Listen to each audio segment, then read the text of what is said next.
As you can see the state I'm in, stressed out, broke down, stuck in my thoughts when you answer my phone calls. Hello to all my evolutionary manifestors. Welcome back to the Lyric Official Experience.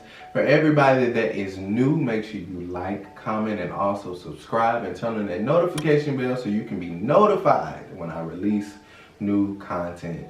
As you can see, I don't have nobody else here with me. And this is because this is a different section of my channel. When I first started my channel, I started off with motivation, telling my story, talking about my journey, and this is something that I want to continue outside of making y'all laugh and all that good stuff. All right, we got to get down to the nitty gritty. And I felt that it was time for me to kind of open up about some things about my journey and also give a little motivational tip for those who are starting out their journey, just to kind of encourage you all. So as you can see at the title of this video, I'm going to be talking about my transition, my growth, my change, the experience I had with working with the beautiful and amazing T.S. Madison, all of that good stuff. I'm going to go into that because little do y'all know that T.S. Madison show did something on the inside of me and caused me to grow in ways I can't even begin to tell you.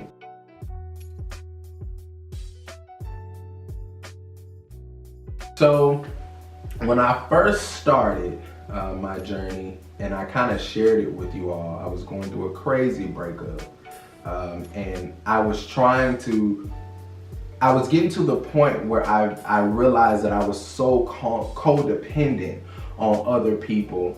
And I started my little transition of really trying to find myself. I found a book that kind of woke me up. It was called Stop Doing That Ish. If y'all go back to the other videos, y'all be able to see the review on that book. It woke me up. And it dealt with a lot of things dealing with how you view life, how you view people, how you view situations.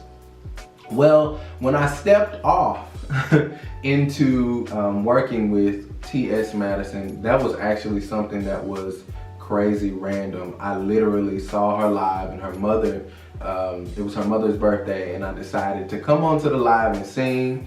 It took me forever, y'all, to get into the live. I didn't even think that it was going to actually happen. But I got on the live, I sung, she loved me, her and CRAIGTHEWRITERSTEWART. Big shout out to you and your support for me. And I got that opportunity. Craig, you felt it in your spirit. You knew.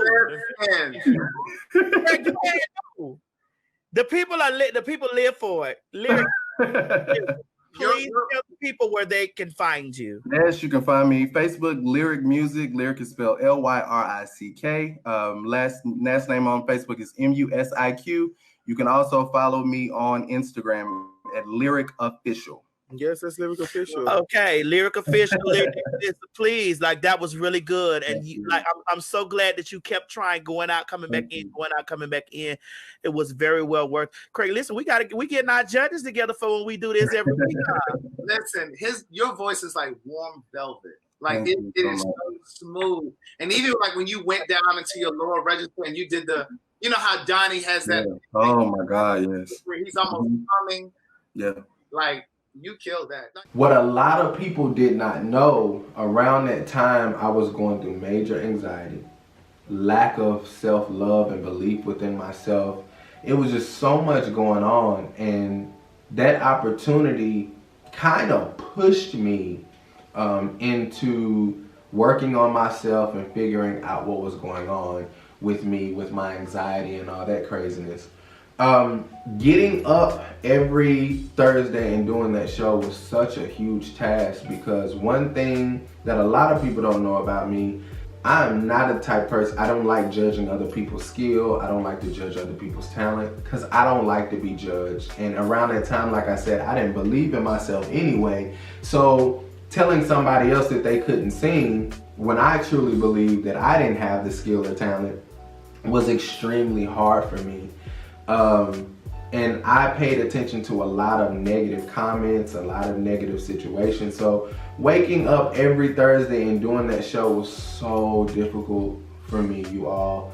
I literally used to have anxiety attacks. And for singers, for everybody that knows about music and performing, when you are not mentally prepared the way that you need to be, or truly believing in yourself, you don't have the necessary confidence, it comes out in your vocal performance. And there were so many performances on that show. By the way, it's called Do You Want to Smoke?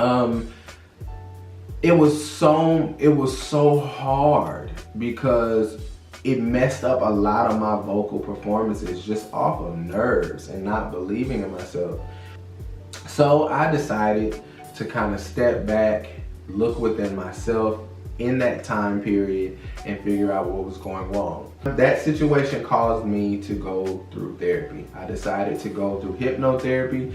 Why? It was random the way I chose hypnotherapy. Hypnotherapy, I learned about that back in the day, like when my first job was Fazoli's. Yes, I used to work for Pasta, y'all. Yeah, back in the day. My manager, she had a situation with smoking, and her and her husband had a situation with smoking, and both of them decided to go through hypnotherapy. And I didn't know necessarily how to get off into it or figure it out, but it was something that was like a burning desire in me for me to really look into hypnotherapy. Not no regular stuff, but get off into hypnotherapy. Well, I did my Google search or whatever, and I found this amazing hypnotherapist. Her name is Lauren. She lives in California. And this was during COVID, because that's the reason why T.S. Madison actually started the show, just to kind of uplift people. But it was during COVID, so it was all video chat. When I tell you all, so much stuff was revealed within those sessions. I actually only did 3 sessions, and that was crazy to me. She automatically, off of her meeting me, I had did more work, internal work, than I had thought, that I had did, because a lot of the stuff that she was speaking to me about, I was reiterating on it and elaborating on it, and she was pretty shocked about some of the knowledge that I had, and she had already told me that I probably wouldn't have to do too many sessions. But when she did the sessions, it unlocked a lot of different things in my mind, little bitty things that I never knew that I even had issues with, and it caused me to kind of dig deep within to see why I had such huge performance anxiety. And it worked. It helped a lot. I figured out a lot of things about myself, and it strengthened me. But what it did for me was kind of introduce me to meditation. Now, hypnotherapy is very similar to meditation. It causes you have to close your eyes, visualize things, visualize yourself in your, being your higher being, tapping into energies within yourself that cause you to be better, all of that kind of stuff. Well, Lauren introduced me to Joe Dispenza.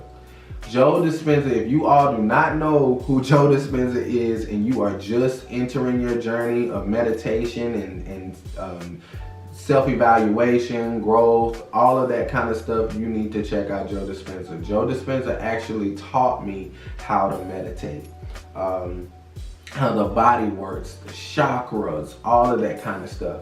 Well, getting introduced to him, unlocked my passion for meditation. Meditating really opened a lot of things up in me. One scripture that began to make sense, because the different scriptures would pop into my head and they started making a little bit more sense. He that is within me is greater than he that is in the world. And that scripture used to always play in my head. Universal's working, and I didn't really realize what was going on. But I started realizing that God is within us. And in order to connect with him, we have to disconnect from the world, shut off those distractions, and get within ourselves. An amazing statement that Joe used was from, I forgot who originally said it, but he brought it to my attention. if you ever wanted to hide the key to something, you hide it on the inside of the person looking for it, because we were never taught to look within. And I started looking within, you all, and some of the experiences that I had with God, with the divine, with the universe, it really shook me. It did some powerful things to me, because I knew that these experiences were genuine. I knew that this was God in my presence. Major downloads started taking place, and I just continued to grow. I started meditating every day. I would try my best to meditate every rising. Before I started my day, more opportunities just started. The more I got in tune with myself, you all, the more opportunities just started just flying off the handles. Like at this point in my life, if we come current day, it's so much that's taking place with me, you all. I can't believe it. I really can't. It just seems like opportunities are just flying in my life. But one thing I did learn through all this process and all these things, that this journey is not a one and done. This is a consistent journey, and this is an everyday thing, and you have to be fully committed to this spiritual awakening. And no, it's not all bells and whistles. I'm not gonna lie to you all, because when you get off into meditation, it'll lead you off into other things, and Spirit will start opening the door to shadow work. Shadow work is very much so needed within this journey, and shadow work deals with the ego, the compression of things that may have taken place in your life. For example, you know, young men who are, you know, awakening within themselves when they're in younger ages, and they're told, little boys don't cry, or man up, and don't be so sensitive. That stuff does not go away. It just compresses off into your shadow. And these are things that you have to deal with when you get older. And what you do have to understand, what's done in the physical always also happens in the spiritual. So if you suppress certain things, certain gifts, because sensitivity is a gift, you just have to learn how to work it. If you compress sensitivity within the physical realm, you're going to suppress sensitivity in the spiritual realm. All right. Childhood work is a part of that, is a part of that shadow work, and also regression work, dealing with your past lives and all that kind of stuff, because certain things that happen within the spirit and that you're dealing with, is some of that stuff is carried on through past lives, which we're going to get off into that in some of my videos. I'll definitely go into depth. And learning my ancestors, understanding where I come from, and the spiritual gifts that have been passed down from generation to generation to generation. It's been a powerful journey, and I brought up the T.S. Madison situation because it really kind of catapulted me into being a better me and facing my stuff. My vocal coach was a big help too. She gave me a statement that I still hold on to. Your tribe will find you. And everybody else, it's none of your business. The moment that you start stepping into people and things that don't like you and all that kind of stuff, you are meddling.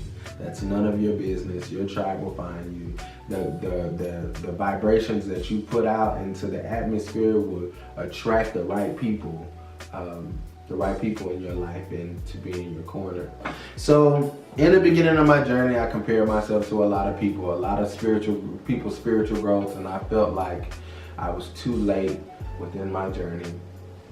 And I felt like I was 31, and I was like, why is this happening? Why is this happening so late for me? And if I knew the things that I knew now, I wouldn't have done some of the ignorant things that I did then. But understand that everything is divine. You are right where you need to be. And to all my evolutionary manifestors, keep working, keep evolving, and keep transforming into the person that you were designed to be. I love you, kings and queens. And here's some motivation from me to you, from the beautiful Asha. Oh my God, I'm so late starting this path. No, you're not. You begin where you're supposed to begin. Who said you were late? Whose time are you working on? This is your life. Who clock are you judging yourself by? Whose life did you just go within yourself and judge yourself by their standards in their life? Why would you just do that to yourself? You just stretched yourself out in that moment. Like, I was so far behind. Who the fuck said that? You are exactly where you're supposed to be in your life. In your life, you are exactly where you're supposed to be. Who told you that you were running behind in your own life?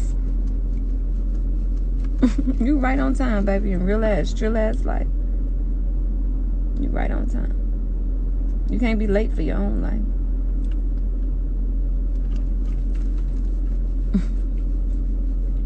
How you gonna be late for your own life? Just show up. Now that you here, show the fuck up.